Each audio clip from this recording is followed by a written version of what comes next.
بسم اللہ الرحمن الرحیم. ناظرین اکرام السلام علیکم. حاضر خدمت ہیں پروگرام آخر سچ کیا ہے کے ساتھ، اور آپ تمام ناظرین کا اس پروگرام میں تہہ دل سے استقبال کرتے ہیں.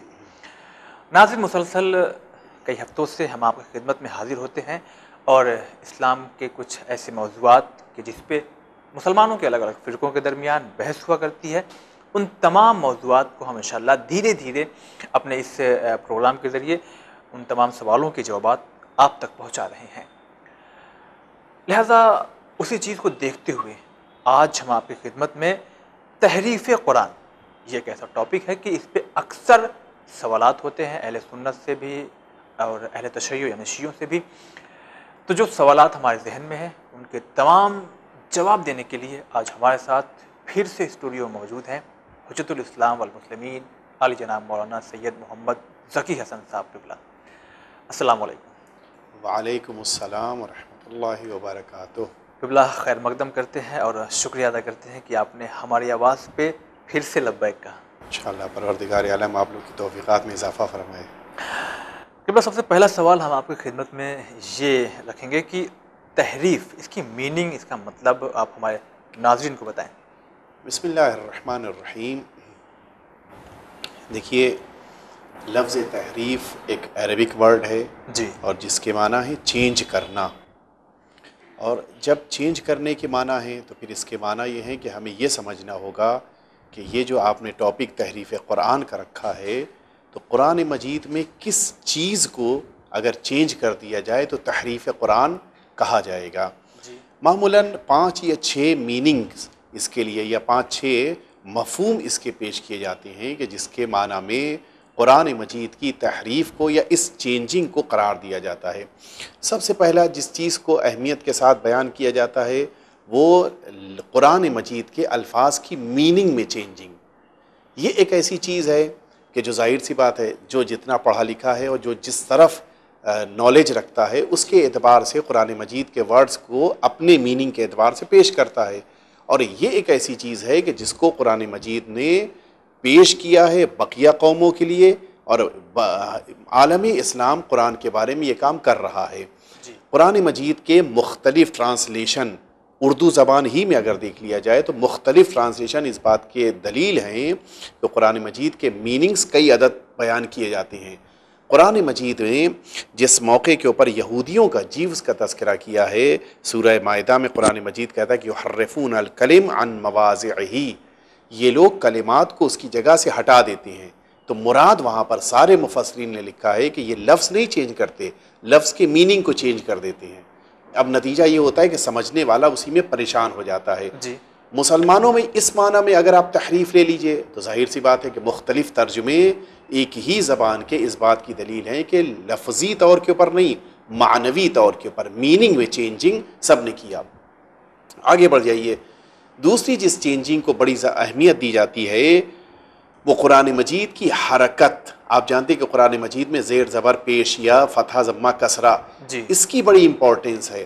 اس قرآن مجید کی حرکتوں میں تحریف، یہ اوائل اسلام میں آپ کو تعجب ہوگا کہ عرب بھی کبھی کبھی قرآن مجید غلط پڑھتے تھے. اسی لیے ابو الاسود دوئلی حضرت امیر علیہ السلام کے پاس دوڑ کے آئے، کہا کہ مولا غضب ہو گیا، اب تو عرب بھی قرآن غلط پڑھ رہے ہیں. یعنی میں یہ کہنا چاہ رہا ہوں کہ صرف عربک لینگویج جاننا معیار نہیں ہے، بلکہ عربک لینگویج کے ساتھ ساتھ اس ورڈ کے ایکچول میننگ کو سمجھنا اور حرکت کے ساتھ پڑھنا بھی ضروری ہے. ہوا کیا تھا؟ ان اللہ بری من المشرکین ورسولہ، ان لوگوں نے ورسولہ پڑھ دیا تھا. دونوں کی میننگ میں کیا فرق ہے؟ میننگ میں یہ فرق ہے کہ اگر ہم رسولہ کہیں گے تو اس صورت میں ترجمہ یہ ہوگا کہ خدا مشرکوں سے اور علیاذ باللہ اپنے رسول سے بری ہے، بیزار ہے، دور ہے. اور اگر رسولہ پڑھیں گے تو ترجمہ یہ ہوگا کہ مشرکوں سے خدا اور اس کا رسول بیزار ہے. اتنا بڑا میننگ میں چینج پیدا ہو رہا تھا، اس لیے ابو الاسود دوئلی نے حضرت امیر سے کہا کہ مولا اب تو غضب ہو رہا ہے، یہ عرب غلط قرآن پڑھ رہے ہیں، آپ کچھ کیجئے. مولا نے اس موقع کے اوپر حضرت علی علیہ السلام نے جناب ابو الاسود دوئلی کو پورا گرامر سکھایا اور پھر اس کی بنا پر قرآن مجید میں ان حرکات کو قرار دیا گیا. نتیجہ یہ ہوا کہ آج جس قرآن کو ہم پڑھ رہے ہیں اس میں ہم غلط نہیں پڑھتے، میں اگر آپ کو شاید یاد ہو لاسٹ ٹائم میں نے آپ کی خدمت میں عرض کیا تھا کہ قرآن مجید کے سلسلے میں حضرت علی علیہ الصلوۃ والسلام کے بڑے احسانات ہیں. انہی احسانات میں سے ایک احسان یہ بھی ہے، آج اگر عالم اسلام صحیح قرآن پڑھ رہا ہے تو حضرت علی علیہ الصلوۃ والسلام کی بنا پر، ورنہ کل کا عرب یہی قرآن پڑھتا تھا. تو آیت شریفہ کیا تھی؟ ایک اور آیت شریفہ میں آپ کے سامنے پیش کروں کہ قرآن مجید کہتا ہے کہ انما یخشی اللہ من عبادہ العلماء. اگر اس کو چینج کر کے پڑھ دیا جائے انما یخشی اللہ من عبادہ العلماء تو ترجمہ بالکل چینج ہو جائے گا. اگر ہم پہلے جو میں نے آیت پیش کی تھی جو ایکچول ہے آج قرآن کی آیت، اس کا ترجمہ کیا ہوگا؟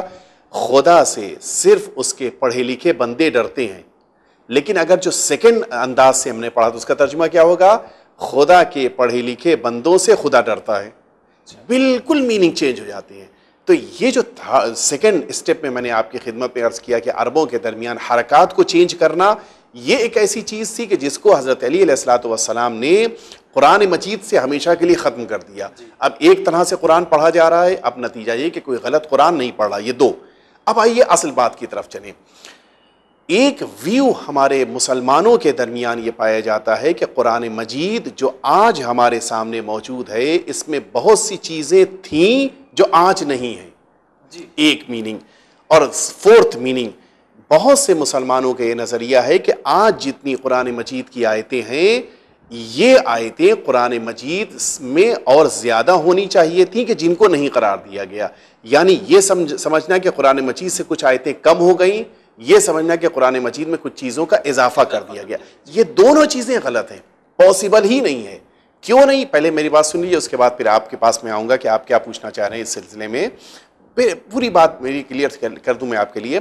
دیکھیے، یہ اگر ہم مان لیں کہ قرآن مجید میں جتنی چیزیں ہیں ان میں سے کچھ چیزیں ایسی ہیں کہ جو تھیں اور آج قرآن میں نہیں ہیں، تو یہ پھر قرآن مجید کے بھی خلاف ہو جائے گا. اس لیے کہ قرآن مجید نے خود اعلان کیا ہے کہ انا نحن نزلنا الذکر وانا لہ لحافظون. قرآن مجید ہم نے اتارا ہے، ہم ہی اس کی حفاظت کرنے والے ہیں. حفاظت کرنے والا خدا ہے. اگر ہم یہ مان لیں کہ قرآن مجید میں کچھ اور چیزیں تھیں جو آج نہیں ہیں، اس کے معنی کیا ہے؟ حفاظت صحیح طرح سے نہیں کی گئی. تو حفاظت صحیح طرح سے کس نے؟ ہم نے، آپ نے نہیں. جس نے بھیجا تھا اس نے حفاظت نہیں کی. تو جو خدا اپنی آیتوں کی حفاظت نہ کر پائے وہ مسلمانوں کی حفاظت کیسے کرے گا؟ وہ خانہ کعبہ کی حفاظت کیسے کرے گا؟ تو اس لیے ہمیں یہ ماننا ہے کہ قرآن مجید جو آج ہمارے پاس موجود ہے اتنا ہی قرآن خدا نے نازل کیا ہے. یہ ایک بات. اگر ہم یہ مان لیں کہ قرآن مجید میں کچھ چیزوں کا اضافہ کر دیا گیا جو قرآن میں نہیں تھا، یہ تو اور پاسبل نہیں ہے. کیوں پاسبل نہیں ہے؟ قرآن مجید نے چیلنج کیا ہے کہ وَإِن كُنتُمْ فِي رَيْبٍ مِّمَّا نَزَّلْنَا عَلَىٰ عَبْدِنَا فَأْتُوا بِسُورَةٍ مِّن مِّثْلِهِ. اگر قرآن مجید کے جیسا تم سمجھتے ہو کہ خدا کی کتاب نہیں ہے، تم قرآن کی جیسی کتاب لے آؤ. یعنی قرآن مجید میں کسی ایک ورڈ کو اگر ہم بڑھا رہے ہیں تو اس ورڈ کا بھی تو جواب لانا ممکن ہو جائے گا. مثلا ایک ورڈ قرآن مجید نے یوز کیا، اس کے بغل میں ہم نے ایک ورڈ بڑھا دیا، تو اس کے معنی ہے کہ ہم قرآن کا جواب لے آئے. قرآن خود کہہ رہا ہے کہ جواب پاسبل نہیں ہے، اور ہم اگر کسی آیت کو، کسی جملے کو، کسی ورڈ کو، کسی سینٹنس کو بڑھانے کی بات کہہ رہے ہیں، اس کے معنی یہ ہے کہ ہم یہ سوچ رہے ہیں کہ قرآن مجید میں اضافہ یا کسی چیز کا بڑھا دینا پاسبل ہے. یہ خود قرآن کے خلاف ہو جائے گا. یہ دونوں چیزیں. ایک چیز اور ہے کہ جس کو میں انشاءاللہ آپ کے لیے ابھی واضح نہیں کروں گا، بعد میں آپ کے لیے کلیئر کر دیا جائے گا، لیکن اس کو میں آپ کی خدمت میں عرض کر دوں. ایک چیز ہے نزول، تنزیل. قرآن مجید آج جو ہمارے سامنے ہے، ہم یہ سمجھتے ہیں کہ اس تنزیل میں تحریف ہوئی ہے، چینجنگ ہوئی ہے. یعنی جس سیریل سے، سیکوینس سے قرآن مجید نازل ہوا تھا اس سیکوینس میں آج نہیں ہے. یہ ایک تحریف کا تصور ہے جو بہت سے مسلمانوں کے درمیان ہے، کہ جس کو اگر انشاءاللہ کسی موقع پہ فرصت ہوئی تو اس کو واضح کر دیا جائے گا. تو قبلہ آپ نے اپنی بات مکمل کی. جی، یہ بات میں نے اس لیے کہا کہ آپ نے مجھ کو بالکل روک سا دیا تھا کہ میری بات مکمل ہو جائے. صحیح. اب آپ فرمائیں آپ کو کیا کہنا ہے. تو ہم نے صرف تحریف کے بارے میں پوچھا، آپ نے کئی چیز کلیئر کر دی. جی، لیکن ابھی بیچ میں آپ نے کہا کہ ہم نے ہی اس قرآن کو، خدا کہہ رہا ہے کہ اتارا، جی، اور ہم ہی اس کے مددگار ہیں. صحیح. اب یہاں پہ سوال ایک جو پیدا ہو رہا ہے ذہن میں، وہ یہ کہ اہل تشیع، شیعوں کی کتاب میں، جو کہ ان کی بڑی معتبر کتاب اصول کافی، جی، کہ جس کے جلد 1 اور پیج نمبر 50 پہ امام جعفر صادق علیہ السلام سے روایت ہے کہ سورہ احزاب